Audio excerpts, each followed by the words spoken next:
جینۍ چې کوم ده د جینۍ واده شوي ده یو پیره چې کوم دی د دې نکاح بل کس سره شوي ده. نو زما د ویډیو مقصد ملګرو دا دی که چاته هم پته وي پوهه کسان وي هسې په زول چې کوم دی کمنټس ماته مه کوئ.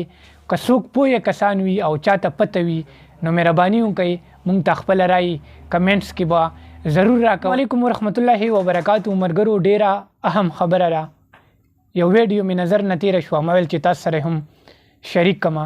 ملګرو افغانستان د سیمې سره تعلق ساتي، یو نوم چې کوم دی سلیم دی او بله جینۍ چې کوم ده شیرینۍ ده. هغوی جي په موبایل باندې لایو خبرې کوي، نکاح شوي ده په موبایل لایو رابطې باندې. دا ویډیو را سره وګورئ، بیا بعد کې زه هم د سره څو خبرې په وړاندې کوم. زه دې قبول کړی یم. قبول یې درې ځلې ووایم. هو قبول مې اخ ښه ته زما قبوله یې قبوله مې. ښه ملګرو تاسو ویډیو وکته. ملګرو دی چې کوم ده لایو موبایل باندې، نو زه هم تاسو ته خواست کوم علما چې څومره دي په دې باندې نظر واچوي، مونږ ته څه لاره وښایي، ځکه معلومات وشي چې د دی نکاح شوي ده او که نه ده شوي. او بله اهم خبره دا ده چې دا جینۍ چې کوم ده دا جینۍ واده شوي ده، یو پیره چې کوم دی د دې نکاح بل کس سره شوي ده. نو زما د ویډیو مقصد ملګرو دا دی که چاته هم پته وي پوهه کسان وي هسې په زول چې کوم دی کمنټس ماته مه کوئ. که څوک پوهه کسان وي او چاته پته وي نو مهرباني وکئ مونږ ته خپله رایې کمنټس کې به ضرور راکوئ.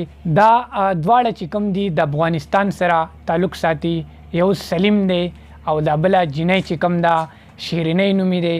دی لایو خبرې کوي.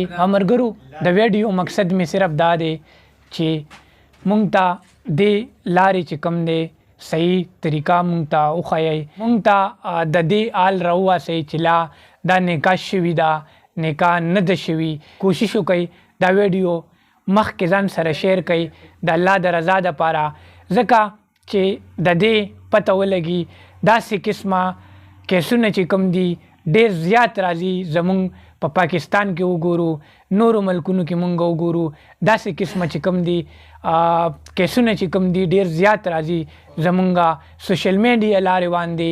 نو کوشش وکئ ملګرو چې دا ویډیو ځان سره مخکې نورو ملګرو ته شیر کړئ، عالمان چې څومره دي هغو ته یې ورسوئ، ځکه چې د دې پته ولګي چې دا نکاح شوي ده او که نه ده شوي. ښه ملګرو تاسو ویډیو وکته، که څوک هم داسې پوهه خلک وئ مونږ ته خپله رایې کمنټس کې ضرور راکئ. ما شهید مندو خیلوال ته راکئ اجازت. ښه د وباد بریالي اوسئ. د لوی الله په امان.